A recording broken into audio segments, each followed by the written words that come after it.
여러분 안녕하십니까? 여수 MBC 뉴스투데이입니다. 지자체를 대상으로 실시된 오염 총량관리 시행계획 이행평가에서 5곳의 시군이 기준치를 넘어선 것으로 조사를 했습니다. 영산강 유역환경청은 지난 6월부터 최근까지 영산강과 섬진강 인근 16곳의 시군에서 오염 물질을 분석한 결과 전남에서는 순천과 장성, 담양, 강진 등 4곳이, 경남에서는 하동 1곳이 생물학적 산소 요구량과 총인 항목에서 할당 부하량을 초과했다며 사육 가축이나 인구, 물 사용량 증가 등을 주요 원인으로 분석했습니다. 이번 평가는 지난 2016년부터 실시되고 있으며 오늘 2020년 최종 평가에서 오염원 할당 부하량을 지키지 않은 지자체는 개발사업과 건축물 승인 등이 제한됩니다. 저희 여수 MBC는 희망천 새해를 설계하기 위해 올 한 해를 분야별로 정리하는 시간을 마련했습니다. 오늘은 세 번째 순서로 2018년 광양만권의 경제 이슈를 짚어봤습니다. 박민주 기자입니다. 올 초 미중 무역 분쟁으로 철강업계는 우려의 목소리가 컸습니다. 한국시장은 직접적인 타격을 피하면서 광양제철소는 올 연말 큰 폭의 영업이익을 전망하고 있습니다. 석유화학업계도 나쁘지 않은 성적표를 받았습니다. 여수산단의 연말 기준 추산 생산액은 80조 원, 지난해 79조 원을 넘어섰습니다. 상반기까지 글로벌 수요가 증가한 영향이 컸습니다. 이 같은 흐름 속에 광양의 올해 총 물동량은 3억 톤을 전망하고 있습니다. 컨테이너 물동량은 238만 TU로 지난해보다 6.4%가 증가했습니다. 광양항 개장 이후 최대 물동량을 기록한 겁니다. 총물동량 기준으로 일단 광양 개장 이래 3억 톤이 넘는 어떤 성과가 달성될 것으로 보고 있고요. 지역의 어떤 여수 산단뿐만 아니라 포스코 관련된 철강 제품 그리고 컨테이너 물량의 지속적인 증가가 주요 원인으로 저희는 보고 있습니다. 관광산업개발도 속도를 낸 한 해였습니다. 여수 경도는 연륙교 가설을 포함한 개발 변경안이 산자부 심의를 통과했습니다. 계획대로라면 오는 2024년까지 1조 5천억 원이 투입돼 해양 복합 관광단지가 조성됩니다. 하지만 소상공인들은 경기 침체와 최저임금 상승에 따른 고민이 컸습니다. 소상공인들은 영세 자영업을 보호할 수 있는 현실적인 정부 지원책을 기대하고 있습니다. 네, 올 한 해는 불경기로 인해서 소상공인들이 많이 힘들었고 내년에는 그 좋은 정책으로 예를 들어서 일자리 안정자금이라든가 카드 수수료 문제라든가 이런 걸로 해서 우리 소상공인들이 그 많은 힘이 되는 그런 한 해가 됐으면 좋겠습니다. 경제개발의 미니 반영도 이슈가 됐습니다. 광양 세푼상단에 들어서는 중국그룹의 한국법인 알루미늄 공장은 국민 청원으로 이어져 20만 명 이상이 반대 청원에 동참했습니다. 2018년 올 한 해 상승세를 보였던 전남 동부권 산업계. 하지만 국제 수출 시장 변수에 따른 체질 개선과 신성장 동력 발굴은 여전한 과제로 남았습니다. MBC 뉴스 박민주입니다. 여수 낭만포차 이전 장소에 대해 관계기관이 부정적 입장을 밝히면서 사업 추진에 난항이 예상됩니다. 여수시는 해양공원에 있는 낭만포차를 거북선대교 아래로 이전하기로 결정했지만 익산지방국토관리청은 교량 안전에 영향을 줄 수 있어 포차 운영이 불가능하다는 의견을 밝힌 것으로 알려졌습니다. 이에 대해 여수시는 거북선대교 아래 좌우 공간을 활용하는 방안을 익산청과 논의하고 있으며 내년 1월까지 사용 협의가 되지 않으면 다른 장소를 검토할 계획이라고 설명했습니다. 생활 속 정원 문화 확산을 위해 도입된 전라남도 민간 정원에 고흥지역에서만 세 번째 정원이 등록됐습니다. 전라남도는 최근 지난 2005년부터 국화와 구절초 등을 심어 꽃 정원을 조성해 해마다 2만여 명이 찾고 있는 천만송이 들국화 축제를 10년째 개최한 고흥 장수호 힐링 정원을 제7호 전라남도 민간 정원으로 등록했습니다. 고흥 지역에는 지난해 제1호 힐링파크 쑥섬과 제4호 금세기 정원에 이어 이번에 세 번째 민간 정원이 선정됐습니다. 소통과 신뢰를 강조했던 민선 7기 여수시 의회가 출범 직후부터 지금까지 내부 갈등과 신경전을 이어가고 있습니다. 어렵게 구성된 특별위원회마저 무용지물로 전락할 처지입니다. 보도에 문영철 기자입니다. 각종 특혜 의혹이 불거진 여수 웅천지구입니다. 이 택지 개발 사업 전반을 조사하기 위해 시의회 특별위원회가 구성된 건 지난 21일. 하지만 서완석 의장이 특정 의원을 배제한 채 자신과 가까운 의원들을 특위위원으로 추천했다며 반발이 일었고 결국 위원 9명 가운데 현재까지 벌써 3명이 사퇴 의사를 밝혔습니다. 다음 회기인 내년 2월에나 또다시 특위 구성을 논의해야 하는 처지입니다. 무게감 있는 의원들이 그리고 그동안 웅천 건에 대해서 히스토리를 아는 의원들이 포진이 돼서 해보려고 했었는데 거기하고 상관없는 또 다른 상임위 위원장들이 들어옴으로써 제7대 여수시의회가 출범한 이후부터 10분 자유 발언 등을 두고 서 의장과 일부 의원들 사이에는 신경전이 반복됐고 올해 마지막 본회의에서까지 갑론을박이 이어졌습니다. 이것은 발언하게 돼 있습니까? 그런 말씀을 했기 때문에 말씀을 드린 거예요. 그렇지 않으면 왜 회의 규칙 시키라고요? 서완석 의장은 몇몇 의원들이 정해진 회의 규칙을 따르지 않았고 일부는 의장의 발목을 잡고 있다며 불편한 심기를 드러냈습니다. 공정하지 못하다든지 또 본회의에서 의결된 사항을 뒤집은다든지 그렇다면 뭐 할 말이 없죠. 그러나 그런 건 아닌데 우리 내부에 갈등이 양상되고 그런 부분은 바람직하지 않다.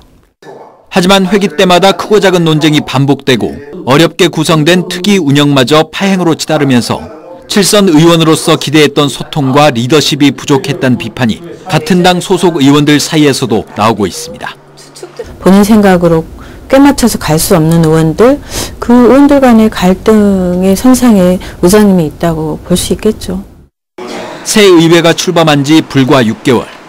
내부 감정 싸움과 논쟁으로 얼룩진 의회의 모습이 내년엔 반복되지 않기를 시민들은 바라고 있습니다. MBC 뉴스 문형철입니다. 전라남도가 연말연시를 전후한 일주일 동안 주요 철새 서식지에 대한 집중 소독을 실시합니다. 전라남도의 이번 조치는 야생조류의 저병원성 AI가 광범위하게 검출되고 연말연시 관광객 증가가 예상됨에 따른 것으로 오는 28일부터 다음 달 3일까지 도내 주요 습지 26곳과 지방 소하천 등에서 특히 소독 효과가 높은 해뜰 무렵과 해질 무렵 하루 2차례 이상 집중 소독이 실시됩니다.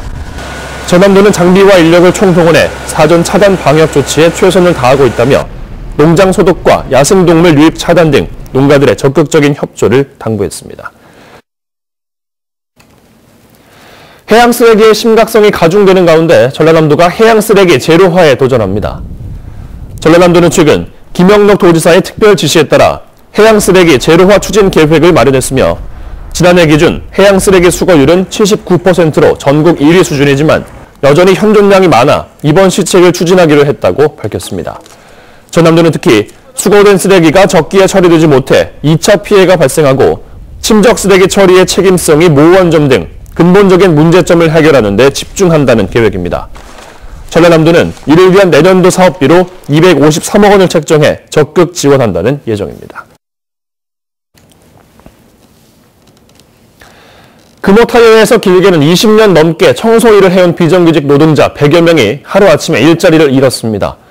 금호타이어는 용역업체 일이라며 선을 긋고 있지만 비정규직 노동자들은 해외로 매각된 금호타이어가 가장 힘없는 사람들부터 쳐내고 있다고 주장하고 있습니다. 남궁 기자가 취재했습니다. 하루 전만 하더라도 금호타이어에서 청소 일을 해왔던 이들이 이날은 회사 밖에서 유인물을 돌리고 있습니다. 길게는 20년 동안 일했던 이들도 있는데 금호타이어 광주공장 55명, 곡성공장 45명 등 모두 100여 명에 이르는 협력업체 직원들입니다.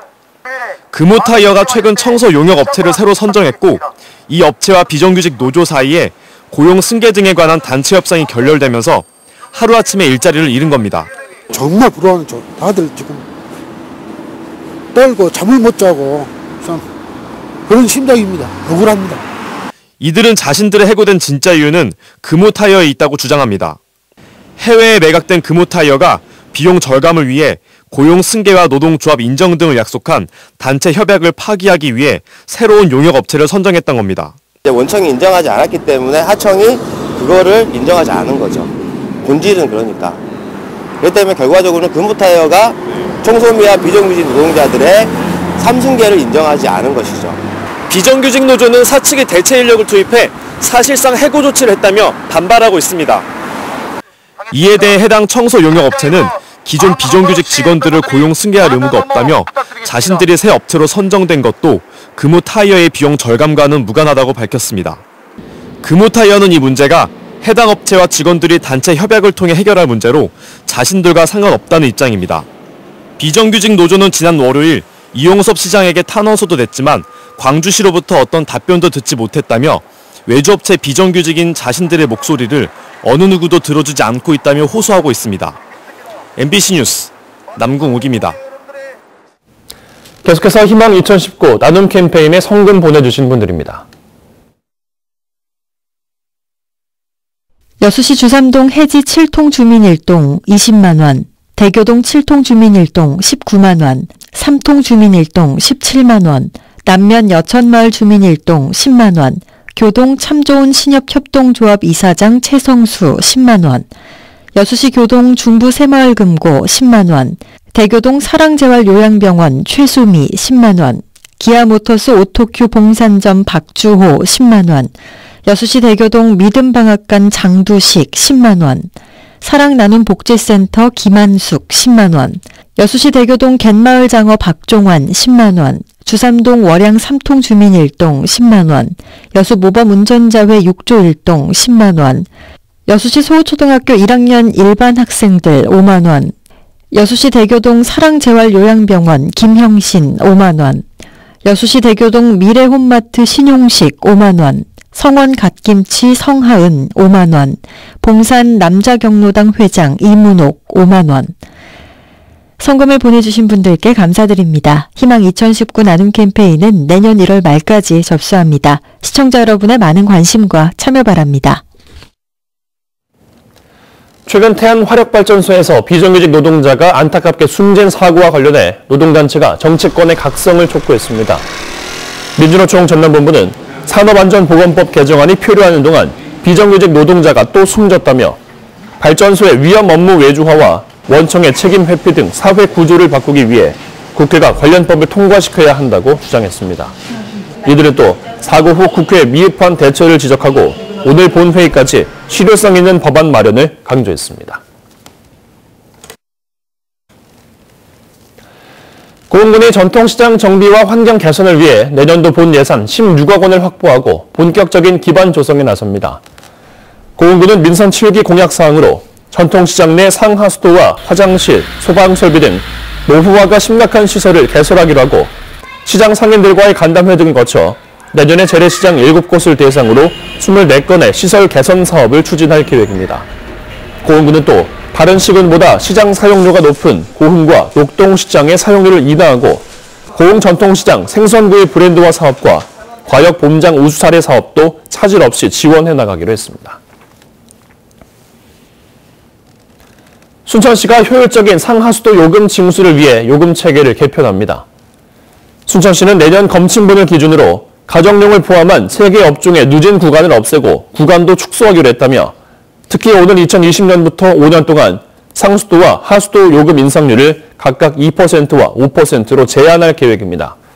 순천시는 이번 개편으로 다자녀와 다세대 가구 등 서민들에게 혜택이 돌아갈 것으로 보고 고질 체납자에 대해서는 단수 등 행정 조치를 내리겠다고 밝혔습니다. 광양 지역도 내년부터 100원 시내버스 운행이 중고등학생까지 확대됩니다. 광양시는 지난 6월부터 초등학생을 대상으로 운행하고 있는 100원 시내버스를 내년 1월 1일부터 중고교생까지 확대하기로 했습니다. 현재 중고등학생 시내버스 요금은 1,000원으로 내년부터 교통카드를 이용할 경우 900원이 할인된 100원만 결제하면 시내버스를 탑승할 수 있습니다. 광양시가 올해 공모 시상 사업으로 730억 원을 확보한 것으로 나타났습니다. 광양시는 올 한 해 중앙부처와 전라남도 주관 각종 공모 시상 사업에 적극적으로 참여한 결과 103건 730억 원을 확보하는 큰 성과를 거뒀다고 밝혔습니다. 이는 지난해 공모 시상 사업 확보액 467억 원에 비해 64%가량 늘어난 것으로 국토교통부 도시재생 뉴딜 사업 385억 원과 해양수산부 어촌 뉴딜 선도 사업 100억 원이 큰 비중을 차지했습니다. 강력한 세미 탄파가 찾아왔습니다. 지금 찬바람이 불 때마다 살갗이 애는 것 같고요. 장갑을 끼고 있음에도 불구하고 손끝이 시려울 정도입니다. 오늘 출근길에는 최대한 따뜻한 옷차림 하셔야겠습니다. 오늘 전국 곳곳으로는 한파특보도 내려졌습니다. 경기 북부와 강원 중북부 지방에는 한파경보가, 서울 등 중부와 전북, 경북으로는 한파주의보가 발령 중에 있습니다. 현재 강원도 화천, 광덕산의 순주가 영하 20.6도까지 떨어져 있고요. 파주는 영하 12도, 서울도 영하 11.2도까지 떨어져 있고 찬바람이 더해지면서 체감온도는 영하 17도 안팎까지 떨어져 있습니다. 또 서해안에는 많은 눈도 쏟아지겠습니다. 전라도 서해안과 제주에 2에서 7cm, 특히 제주 산지와 울릉도 독도로는 30cm의 많은 눈이 내리겠고요. 울릉도와 독도로는 대설주의보도 내려졌습니다. 그 밖에 전라도 내륙과 충남 서해안으로도 1에서 3cm가량의 눈이 내릴 것으로 보입니다. 지금까지 광화문에서 날씨 전해드렸습니다.